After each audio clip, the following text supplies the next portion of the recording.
玉金、妻公認不倫疑惑があるんだけど、それについて、ポリアモリーってどうも前澤さんとか有名だよね。まあ、公認ではないんじゃないですか、さすがに。知らんけど。でも結局、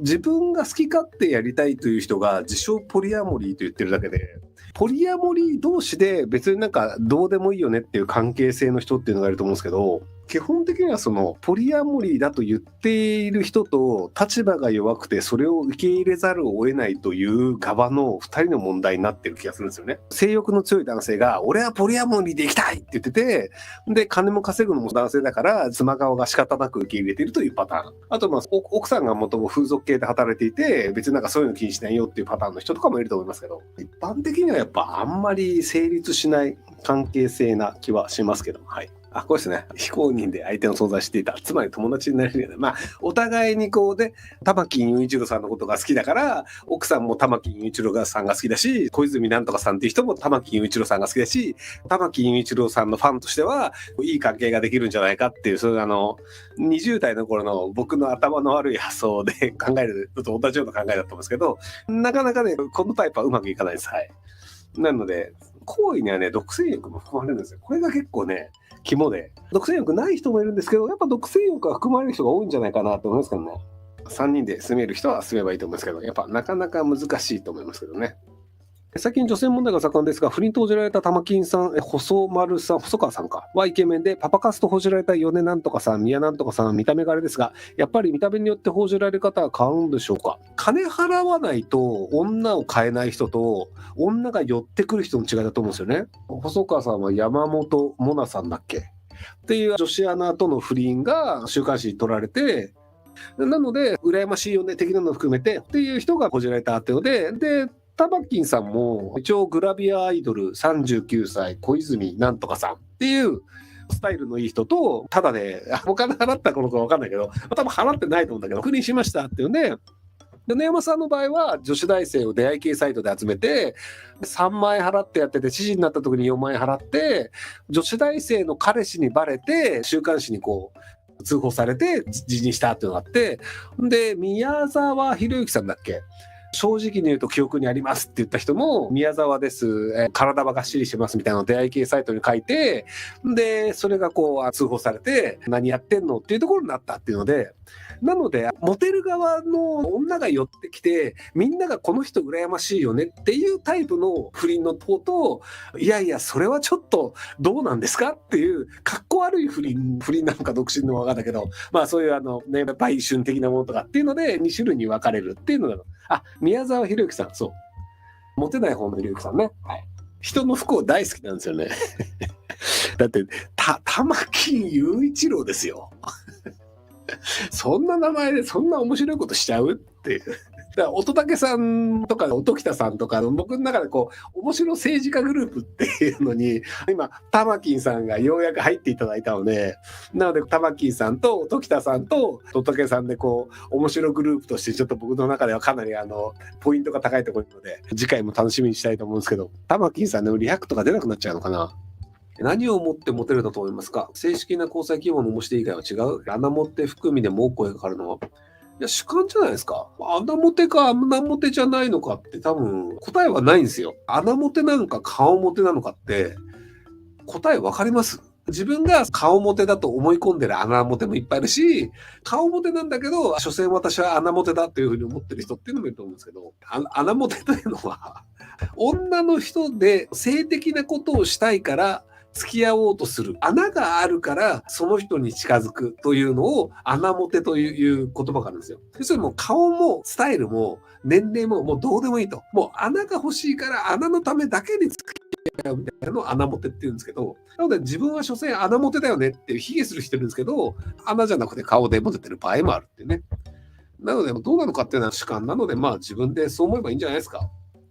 多分僕の場合だと金モテとか有名人モテとか僕自身の価値ではなく金を持ってるからモテているのであるとか知名度が高い人だからモテているのであるとか東京都北区赤羽出身なので貴族だからモテているのであるとか僕自身の魅力ではなくて別のものでモテているよねというふうに思い込んで僕には価値がないんだって思い込める人もいると思うんですけど、死んだ魚のようにしてる性格のあるおじさんとかすげえブサイクなんですけど両親金持ちなんですよね。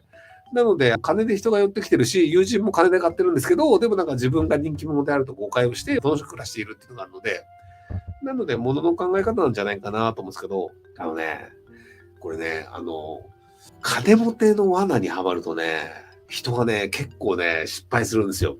多分ね、今見てる人が8500人ぐらいいると思うんですけど、基本的には子供部屋おじさんとかニートとか、基本的には働いてなくてお金を持ってない人かわかんないと思うんですけど、ある程度お金を持ってたり、知名度のある人というのは、寄ってくるのは基本的に金目当てなんですよ。基本的には金目当てです。もちろん本人自身に興味があるというので来てると思うんですけど、興味というのも結局金を稼ぐ能力があるから寄ってきているというので、自分自身を好きになってくれる人は誰もいないのだっていう状況になってしまうんですよ。要はね、それの否定が不可能なんですよ。金を持ってる以上、寄ってくるやつは全員俺の金目当てだよねというのを否定することができないんですよ。なので、どんな人でも金持てで寄ってるように見えてしまう。だから誰も信用できない。いろんな女の人に手を出すんだけど、やっぱりその結婚まではいかないとか、芸能人とかも付き合うんだけど、でもやっぱこれってすげえ俺が金払ってるからついてきてるんだよなとか、クルーザー予約してるからついてきてるんだよなとか、すげえいいレストラン行ってるからついてきてるんだよな。俺の魅力じゃなくて金だよなっていうふうに思うと、それを否定する材料がなくなっちゃうんですよ。なのでね、余計になんか孤独感は増すんじゃないかなと思っていて、個人名を出すのは何なんですけど、誰とは言わないんですけど、秘書に手を出そうとするとか、タレントさんと付き合おうとするとか、お金持ちで独身の人とかっていうのは、右往左往してるんですよね。結局なかなか自分の中でこの人っていうのにいけないっていうのがあって、で、全然逆のパターンがこの人。慰謝料で本当に金がなくて、確かね、月の収入がね、20万いかないっていう時代もあったんですよ、あの人。金がないけど、でも動物殺して食ったらタダじゃねっていうので、山の中で動物殺して食ってて、なんかね、やたらにモテるっていう。いや、だからね、やっぱね、あれはね、金モテとかじゃないんですよ。ガチで素なんですよ。多分ね、金モテの人はね、本当に憧れて嫉妬してるんだと思うんですよね。レストランとかも行かないですよ、あの人は。だってそんなもんないもん。金もありません。レストランに行くわけでもありません。提供してくれるのは、そこら辺の動物を殺した肉っていう。でも、モテモテですからね。だから、ね、あれはね、やっぱね、憧れてしまう男性の気持ちはわかるんですよ。俺はいくら金を持っても、結局あんな感じに寄ってこないっていうね。野生モテ。そうそう。だからね、人間としてのね、本人の能力で女性にモテてるよねっていうのが、イケメン高身長っていうね。イケメン高身長、動物取り放題みたいな。でね、性格もいいんですよ、あの人は。そうするとね、モテるよねっていうのが、やっぱりあれはね、羨ましいになってしまうと思うんですよね。すごい頑張ってお金稼ぎました。チビです、ブサイクです。でも金があるぜっていうので、女の人どんどん寄ってきて、で、一生懸命なんかおごって、モテた気になってる時に、ふとこう、金もなく自分の好き勝手やってて、で、もう女の人バンバン泣かしてるじゃないですか。基本的にも女の敵という社会的レッテルを貼るにもかかわらず、なぜかモテてて幸せそうに生きているってなると、超ムカつくってなってもしょうがないんじゃないかなと思うんですけど、幸いにして僕は羨ましいとはならないんですけど、はい。天然物、いや、そうなんですよね。189だっけの身長とイケメンで、演技力もあるからウィニーで映画批評家大賞男優賞とか取ったりみたいな。やっぱね、持ってない人にとってはね、すごく羨ましいと思うんですよね。東出さんってね、一緒にいて楽しいんですよね。別になんか、すげえ面白いネタを話すとかじゃなくて、不快になることがないんですよね。すごい気遣いなんで、楽っていうのもあるんですけど、言葉遣いが綺麗っていうのもあるんですけど、東出さんはね、上品なんですよね。裏場のくせに。なので、そういう意味でいくと、人に好かれるよねっていうのを、いろいろ実践してる人で。ただ、それが全て演技っていう可能性もあるんですけど、役者として能力が高いので、人に好かれるキャラというのを演技し続けてるっていう可能性もありますけど、人に好かれたいと思ってるのであれば、東出さんの真似をしてみるといいんじゃないかなと思います。ご視聴ありがとうございます。今回の動画はこちらからの切り抜きになります。